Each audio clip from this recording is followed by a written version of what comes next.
Oi, boa tarde, queridos alunos, tudo bem? Então, espero que todos estejam bem, que vocês estejam aproveitando esse momento para estudar. Não desanimem, não desistam, vamos lá, falta pouco agora, tá bom? Estudem mesmo, porque tudo isso que vocês estão fazendo este ano, em questão de estudo, é para vocês mesmos, é para o bem, é para o conhecimento de vocês mesmos, tá?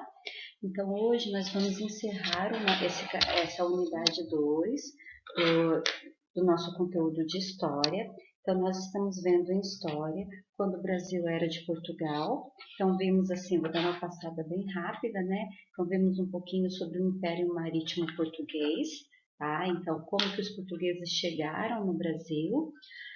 E após a sua chegada, a questão da exploração do pau-brasil, a questão das drogas do sertão, né, que eram alguns produtos que não existiam na Europa e que só existiam aqui no Brasil, que é a questão do cacau, canela, cravo, baunilha e guaraná.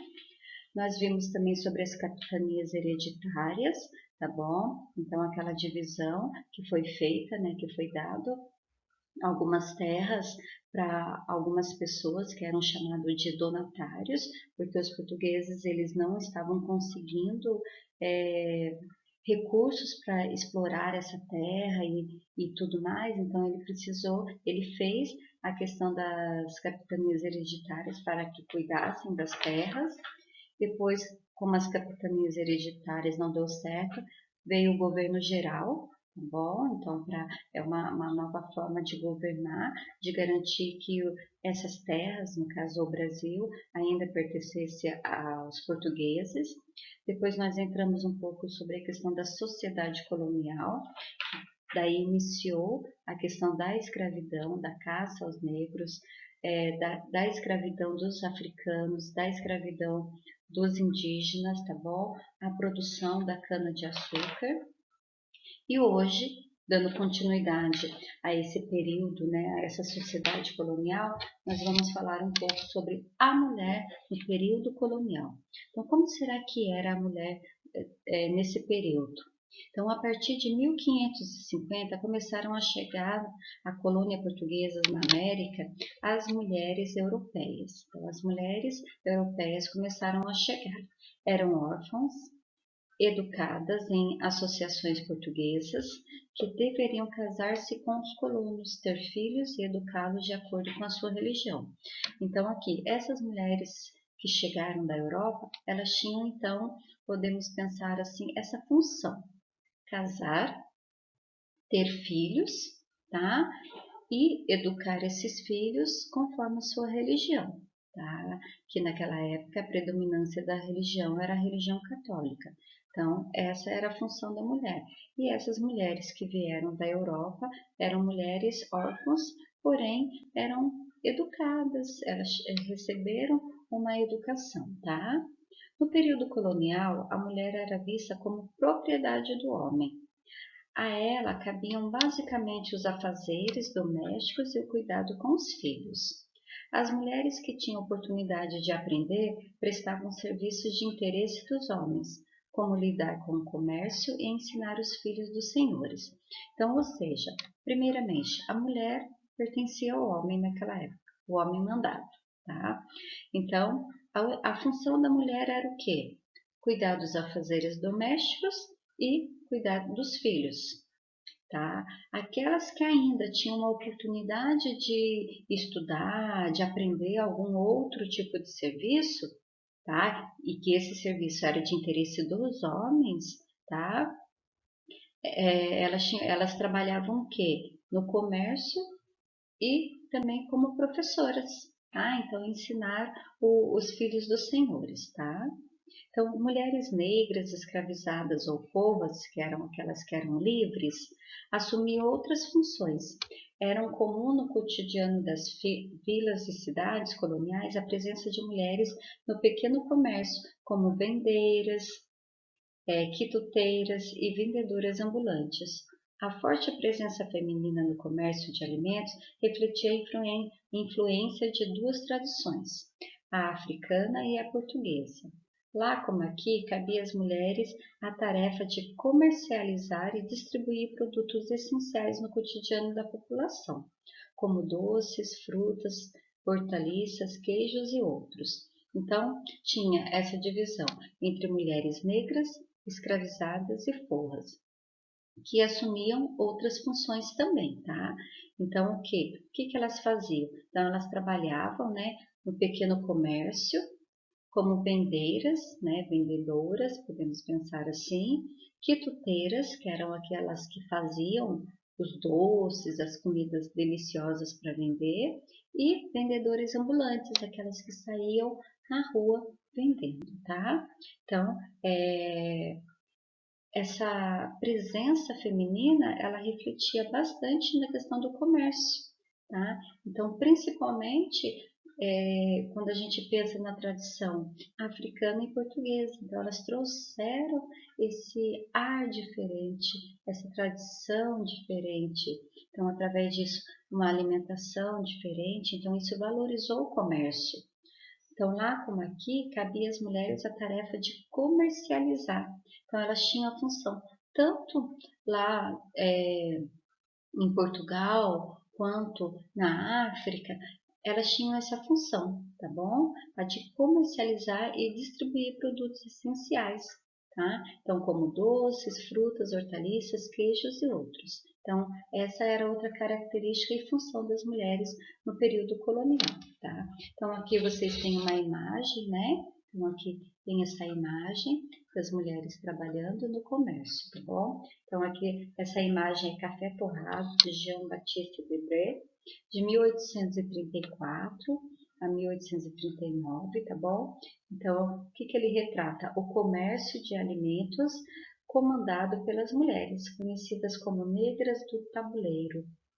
Era vital para abastecer as vilas e cidades no período colonial. Terminando, vocês têm essas duas questões da página 36 para vocês estarem respondendo.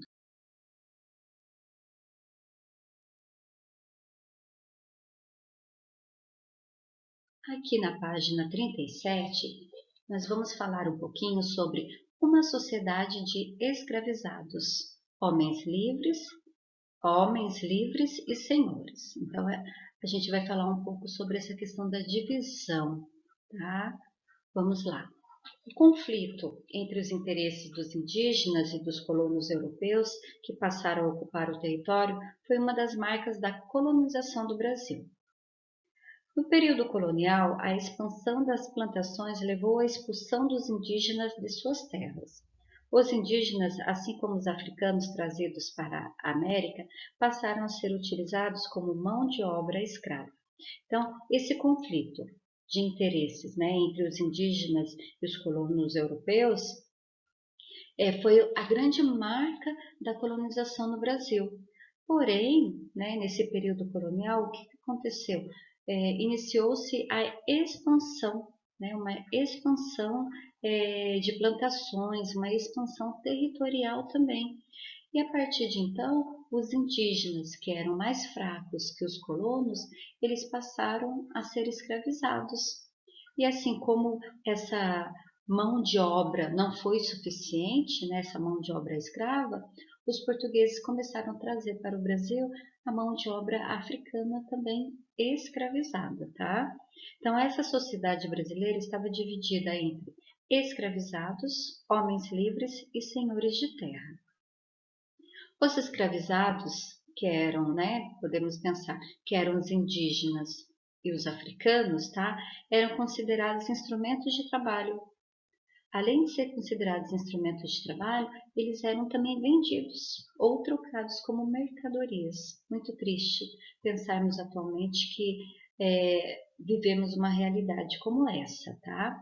Então, agora já os homens livres, que eram os roceiros, os artesãos, os pequenos comerciantes, eram em sua maioria mestiços e de baixa renda. Então, mestiços eram aqueles que, por exemplo, era a mistura, né, por exemplo, de um africano com um português, ou de um português ou portuguesa com um indígena, então tinha essa mistura, tá? Então eles eram considerados mestiços. Apenas os brancos e donos de terra ou grandes comerciantes podiam ser eleitos para câmaras municipais e ter cargos ou títulos na administração colonial. Ou seja, apenas os brancos, os legítimos, podemos pensar assim, os legítimos portugueses ou aqueles que eram descendentes mais brancos, né? Como eles diziam, né, muito antigamente, os de raça pura, que não eram os mestiços, nem negros e nem indígenas, tá bom? Então, eles eram chamados de homens bons, tá? E formavam a elite da sociedade colonial. Então, eles formavam essa elite. Então, eles mandavam naquela época, tá bom? Então, eles eram os homens bons, porque eles eram os brancos, eles eram os ricos, então eles comandavam, tá? Enfim, era uma sociedade dividida de modo diferente, tá? Muito diferente do que estamos acostumados nos dias de hoje. A maior parte da população colonial era o quê? Composta pelos escravos, que eram os indígenas e os africanos, e mestiços. Era marginalizada e não podia participar nas instituições administrativas ou religiosas da colônia. Ou seja, esse grupo, né, que eram os escravizados, né, que eram os indígenas e os africanos, e também aquele grupo de uma classe mais de renda baixa, que eram os mestiços, então eles não podiam participar da sociedade e nem mesmo da religião. Eles tinham que ter lá a cultura, a religião própria deles, tá bom? Então eles não faziam parte, entre aspas, podemos dizer assim, que eles não faziam parte da sociedade. Então aqui nós temos, né, a pirâmide da sociedade colonial da época. Então aqui embaixo, bem embaixo aqui da pirâmide, nós temos quem? Os escravizados, tá bom? E depois aqui nós temos os comerciantes, tá? Então aqueles que vendiam, que eram os homens livres. E aqui nós temos os senhores lá no topo da pirâmide. Então podemos perceber que em sua maioria eram os escravizados, depois os comerciantes e, em sua minoria, os senhores, porém, os senhores que mandavam.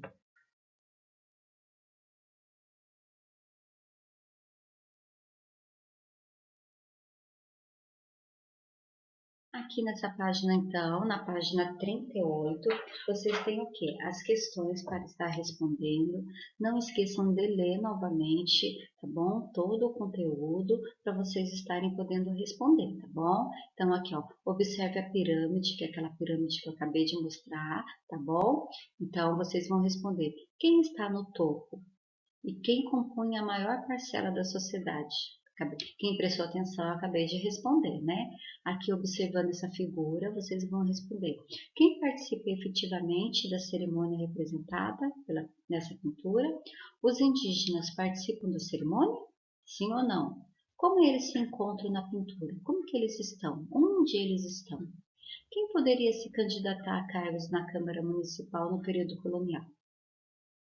Na sua opinião, o que sugerem a postura e a posição da mulher na pintura? Então, a postura e a posição das mulheres, onde elas estão? Então, o que sugere? Ok? Então, responder no próprio livro, tá bom? Então, continuando aqui na página 39, ó, leia o texto em um artigo da Constituição Brasileira em vigor atualmente, em seguida faça o que se pede, tá bom? Então, lá no texto 1. Hoje a Constituição do Brasil garante a igualdade de todas as pessoas, independente de suas origens étnicas, gênero, língua, religião, estado social, conjugal, crença religiosa, opinião política, etc. Mas não era assim que funcionava a sociedade na época em que o Brasil era colônia de Portugal. Tá? Então, no texto 2, artigo 5º, todos são iguais perante a lei sem distinção de qualquer natureza, garantindo-se aos brasileiros e aos estrangeiros residentes no país a inviolabilidade do direito à vida, à liberdade, à igualdade, à segurança e à propriedade. Então, aqui, sublinhe no texto 1 a frase que explica o artigo da lei apresentado no texto 2. Então, aqui, onde está explicando que foi falado aqui no texto 2. Em sua opinião, é justo que todos os brasileiros tenham os mesmos direitos e deveres? Sim ou não? E agora? Converse, tá? Então vocês vão conversar aí na casa de vocês, vão chegar numa conclusão e vão registrar sim ou não. E agora, por quê? Tá? Qual foi a conclusão que vocês tiveram? Nessa próxima página, a gente vai, trabalhar um pouquinho sobre fazendo história. Então, aqui os povos indígenas, tá? Então, direito indígena à luta pelas terras. Então, na página 40, o Brasil é um país multicultural, ou seja, um país com diversas culturas, pois nele há diferentes culturas que se relacionam, tá? Então, existe essa relação entre as culturas. Essa convivência beneficia a todos e muitas vezes resulta em troca de saberes, estimulando o respeito aos diferentes jeitos de ser, de pensar e de agir de cada povo. Então, essa multicultura ela é importante. Por quê? Porque ela favorece todo mundo, tá bom? Os povos indígenas no Brasil conquistaram o direito de manter e defender o seu modo de vida, suas crenças, tradições e costumes. Então, eles garantiram, porque lá no período colonial eles perderam esse direito. E agora, atualmente, eles estão conquistando cada vez mais os seus direitos, que eram os seus direitos lá no início, né? Então, o direito de manter e defender o seu modo de vida, que eles perderam, né? Porque os portugueses impuseram para eles um modo de vida, tá? As suas crenças, tradições e costumes, tá? Então, no artigo 231, ó, que diz: são reconhecidos aos índios sua organização social, costumes, línguas, crenças e tradições, e os direitos originários sobre as terras que tradicionalmente ocupam, competindo à União demarcá-la, proteger e fazer respeitar todos os seus bens. Tá? Então, eles têm esse direito. E a União, que é o Brasil, de uma forma geral, né, aí a presidência, ela precisa garantir esse direito aos indígenas, tá? A lei garante aos povos indígenas liberdade para lutar por seus direitos, aprender sua língua na escola e manter a posse da terra da qual tradicionalmente vivem, ok? Então aqui, eles têm o direito a estudar, o direito a lutar por suas terras, quando eles sentem que estão sendo prejudicados, tá bom? Então isso é muito importante, tá? Então os indígenas, eles continuam lutando até atualmente por todos esses direitos, tá?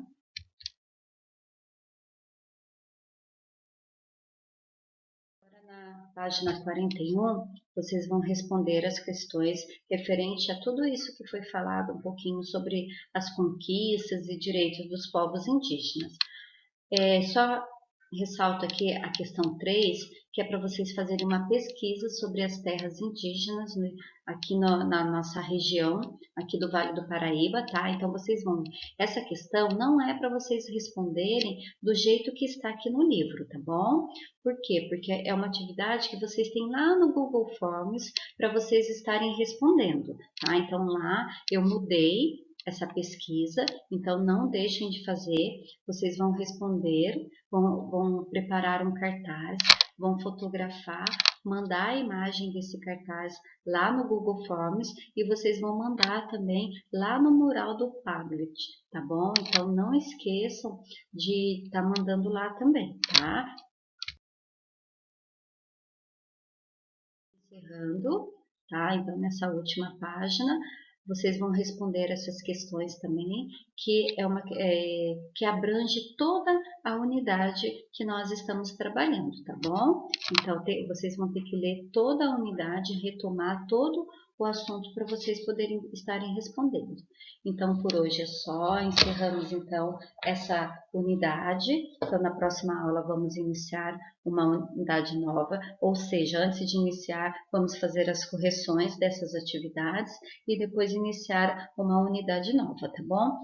Então, até mais, turminha, estudem, não deixem de estudar, não deixem de realizar as atividades, tá bom? Então, bom estudo para vocês e até mais.